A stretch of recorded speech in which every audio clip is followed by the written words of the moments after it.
수고하셨어요. 우리 서로 축복합시다. 사랑하고 축복합니다. 영상으로 계신 분도 축복합니다. 명절들 잘 지나고 계세요?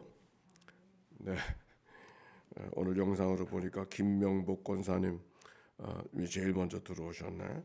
정연난 권사님, 장숙자 권사님, 구본권 권사님, 안한준 권사님 일찍들 들어오셨어요. 자, 오늘 성경의 말씀 누가복음 15장부터 17장까지의 말씀을 읽었는데 15장을 펴면은 그 유명한 세 가지 비유가 기록이 되어져 있어요. 잃어버린 한 마리 양을 찾아가는 목자의 비유, 드라크마를 은전을 찾아가는 그런 여인의 이야기, 그리고 잃은 아들을 찾는 탕자의 비유가 오늘 말씀 속에 기록이 되어져 있습니다. 세 가지 비유가 있지만은 의미는 한 가지죠. 잃어버린 것을 찾아가시는 주인의 마음을 이 말씀 속에 읽을 수가 있습니다. 그런데 중요한 것은 이 비유를 왜 말씀하셨는가, 잃어버린 자가 누군가라고 하는데 우리가 관심해야 됩니다. 15장 1절 봅시다. 15장 1절 시작. 모든 세리와 죄인들이 말씀을 들으려 가까이 나오니 한 절도 바리새인과 서인관들이 수군거려 이르되 죄인을 영접하고 음식을 같이 먹는다. 그 비유는 그냥 동떨어진 비유가 아니라 지금 이런 말씀 앞에 지금 읽어진 말씀, 예수님이 세리와 죄인들과 가까이 하는 말씀을 이 앞에 하고 그것을 핀잔하는 바리새인 서기관들의 수군거림을 듣고 하시는 말씀이 오늘 비유예요. 그러므로 여기 잃어버린 자를 찾으시는 목자, 잃어버린 자를 찾는 아버지의 그가 그 잃어버린 자가 누군가, 세리요 죄인들을 이야기하고 있다, 그 말씀이었습니다. 뿐만 아니라 이 말씀 속에서 잃어버린 사람이 세리와 죄인들만 아니라 이 말씀을 듣기를 원하는 사람이 누군가, 바리새인과 서기관들이에요. 바리새인과 서기관들이 이 비유 속에 누굽니까? 잃어버린 탕자의 비유, 잃어버린 아들의 비유 속에 그 맏아들 같은 사람이 바로 바리새인과 서기관 아닙니까? 자기 집에 있으면서 아버지와 함께 있으면서 아버지를 아버지라 잘 생각하지 못하고 은혜를 구하며 살지 못하고 있는 그 맏아들의 모습이 바리새인과 서기관들인 것을 기억하고 그들을 책망하시면서 그에게 들으라고, 즉 잃어버린 자는 잃어버린 사람만 잃어버린 것이 아니라 자기가 누구인지를 말지 못하고 내가 왜 하나님 앞에 부름받고 내가 여기 왜 있는가를 잃어버리고 살아가는 사람이 정말 잃어버린 자라고 지금 예수님께서 말씀하고 계시는 것이죠. 그게 15장의 말씀이에요. 그리고 16장에 보니까 누가복음에만 있는 말씀이 거기 기록이 되어져 있어요. 이제 16장 1절 봅시다. 1절 2절 시작. 또한 제자들에게 이르시되 청지기가 있는데 그가 주인의 소유를 낭비한다는 말이 그 주인에게 들린지라 주인이 그를 불러 이르되 내가 네게 대하여 들은 이 말이 어찌 됨이냐.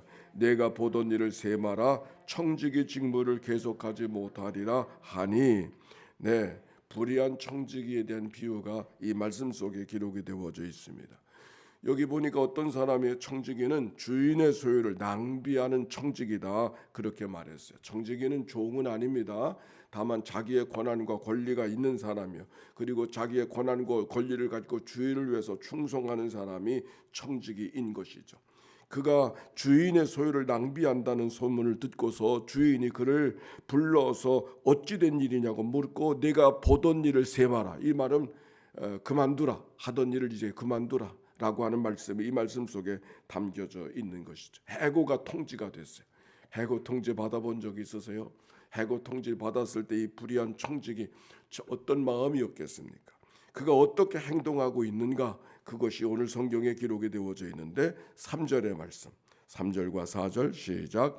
청지기가 속으로 이르되 주인이 내 직분을 빼앗으니 내가 무엇을 할까? 땅을 파자니 힘이 없고 빌어먹자니 부끄럽구나. 내가 할 일을 알았도다. 이렇게 하면 직분을 빼앗긴 후에 사람들이 나를 자기 집으로 영접하리라 하고, 해고된 통지를 받게 되어졌었을 때 어찌해야 될까? 땅을 파자니 힘이 없고 빌어먹자니 부끄럽구나. 쉬운 일이 아닌 거죠. 그러나 그의 마음속에 이렇게 하면 좋겠구나 하고서 그 자기의 할 일을 결정하고 행하는 이야기가 5절부터 쭉 기록이 되어져 있는데, 거기 어떤 말씀이 기록되어져 있습니까? 빚진 자를 한 사람 한 사람 일일이 불러서 주인에게 얼마나 빚졌느냐, 제가 100마를 기름 100마를 빚졌습니다. 그러면 50이라고 네 증서에다 쓰라고. 내가 얼마나 빚졌는가, 밀 100석을 빚졌습니다. 그러면 80이라고 쓰라고 인심을 쓰는 이야기가 오늘 성경 속에 기록이 되어져 있어요. 아마도 이 종들은, 이 빚진 자들은 소작인이었던 것 같아요. 주인을 향하여서 농사를 진 다음에 올리브 기름을 갖다 주어야 되고 밀을 갖다 줘야 되는데 그 갖다 주어야 될 책임을 탕감해 주는 이야기가 오늘 성경 속에 기록이 되어져 있는 것이죠. 그런데 이 일 좋은 일이 아니잖아요. 근데 어떻게 주인이 반응하는가? 8절 말씀입니다. 8절에 시작. 주인이 이 옳지 않은 청지기가 이를 지혜롭게 하였으므로 칭찬하였으니 이 세대의 아들들이 자기 세대에 있어서는 빛의 아들들보다 더 지혜로움이라. 여기 성경 속의 주인이 참 이상해요. 왜냐하면은 그 불의한 사람, 불의하게 일을 했는데도 불구하고 뭐라 그럽니까? 지혜롭게 했다고 말합니다. 그리고 뭐라고 말합니까? 칭찬까지 합니다. 묵인하기도 쉽지 않은데 칭찬까지 하시다니, 이게 도대체 어떻게 된 일인가? 참 불의한 청지기의 비유는 이해할 수 없는, 잘 용납하기 어려운 그런 말씀처럼 보여지지 않습니까? 그런데 성경을 우리가 윤리책이 아니에요. 성경 속에 우리에게 주는 시대의 지혜가 있고 인생의 지혜가 이 말씀 속에 있는 것이죠.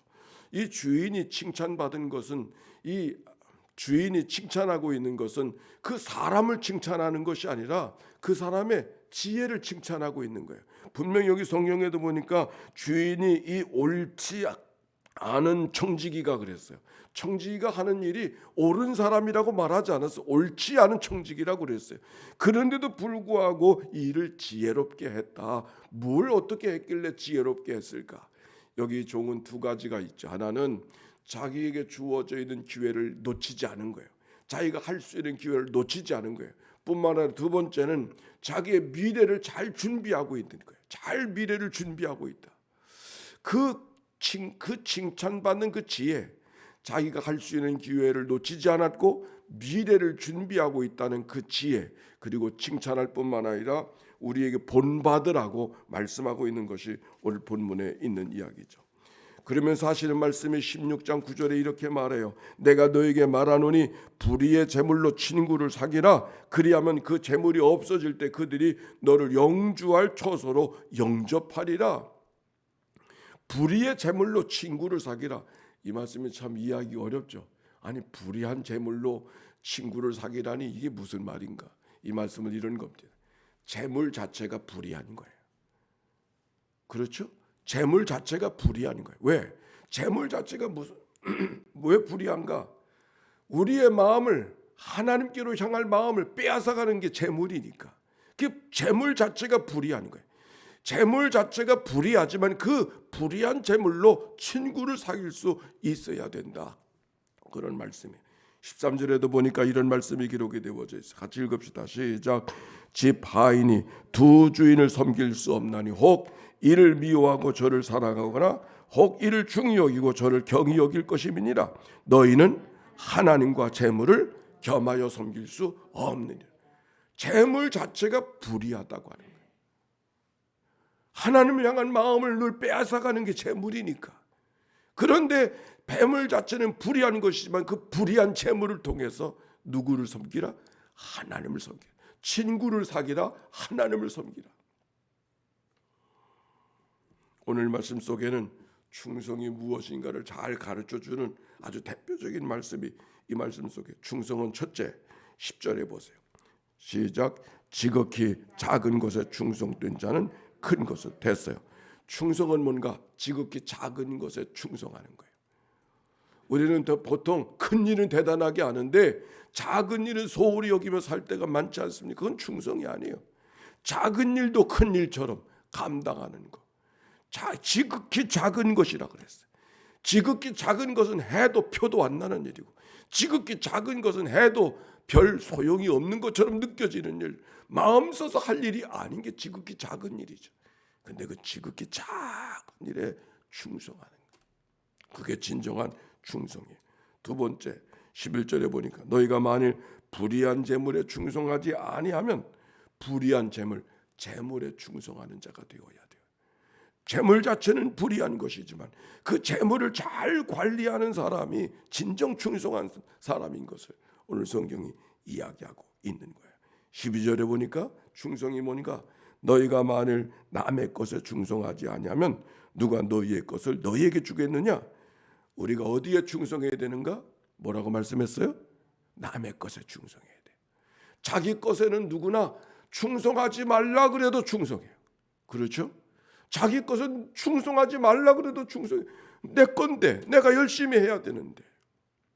근데 남의 것은 내 영광이 드러나지 않는 것, 내게 어떤 결과가 없는 것, 남의 것.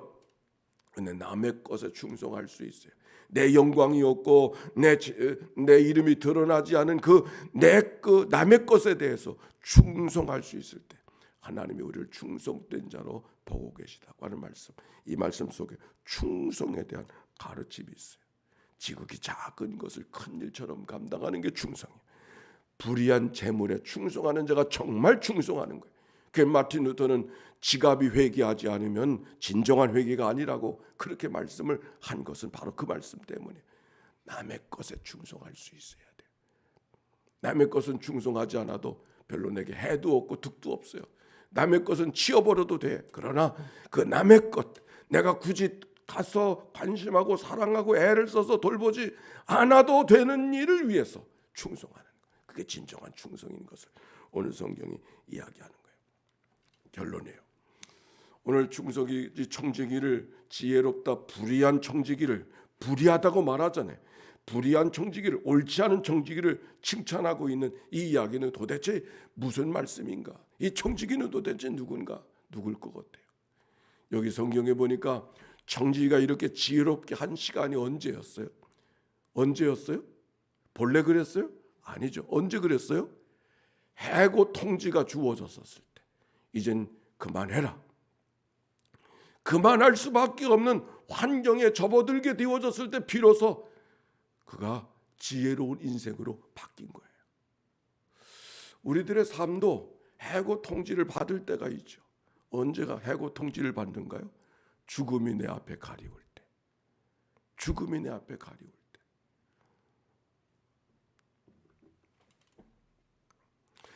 해고 통지를 받지 못했을 때에는 자기가 어떻게 해야 될지는 잘 알지 못해요. 그냥 그대로 살면 되는 줄 알아요.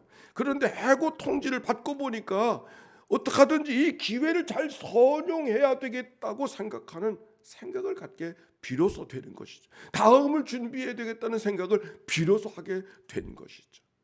이 불의한 청지기의 비유는 다른 사람에게 주어지는 이야기가 아니라 우리들에게 주신 말씀이에요. 우리가 이 땅을 살아갈 때 한 번 죽는 것이 하나님의 정한 것임에도 불구하고 천년 만년 살 수 있는 것처럼 그러고 살잖아요. 우리에게 해고 통지가 올 때가 있음을 기억하고 해고 통지를 받았을 때 정말 중요한 것이 무엇인가를 비로소 생각하는 거죠. 여기 청지기가 청지기가 주인의 것을 가지고 다른 사람에게 막 인심을 썼지만은 자기 것을 가지고 인심 쓰라 그러면 못 썼을 거예요. 자기 것을 가지고는 인심 못 썼을 거예요. 남의 거니까 인심을 썼지. 우리가 이 땅에 살아갈 때 우리의 모든 것들이 다 내 건 줄 알지만은 그러나 언젠간 이게 다 내 게 아니라는 사실을 기억하게 될 거예요. 내 게 아니라는 사실을 인정할 수밖에 없는 그때가 될 거예요. 그때 우리가 어떻게 해야 될 것인가? 내 게 아니니까. 오늘 성경은 그것을 우리에게 가르쳐주고 있는 것이죠. 언젠가는 우리의 삶이 하나님이 부르실 때가 있음을 기억하고 그때를 잘 준비해 걸어가는 자의 삶을 우리가 살아가야 됨을 오늘 성경이 이야기하고 있는데 이 청지기는 그때가 왔었을 때 아주 과격하게 힘을 다해서 어떻게 상식이 벗어난 일들을 만들고 있는 모습이 오늘 성경 속에 기록이 되고 100석이요? 100마리요? 50이라고 써라. 80이요? 100이라? 80이라고 써라. 우리가 하나님을 향한 믿음의 결단은 이런 충격적이고 어떠면 과다한 용기 있는 그런 결정이 우리 가운데 있을 때 하나님께서 그를 충성되다고 그를 지혜롭다고 칭찬해 주실 것입니다. 오늘도 믿음으로 걸어가는 우리의 삶이 하나님을 향하여서 지혜를 갖고 믿음으로 해고 통치 받기 전에 우리가 주어진 기회를 잘 선용하고 살아가는 믿음의 역사가 모두에게 있게 되시기를 주의 이름으로 축원합니다. 우리 함께 주님의 예수의 기도로 기도합니다. 하나님의 아들 우리 주 예수 그리스도여, 이 죄인을 불쌍히 여기소서.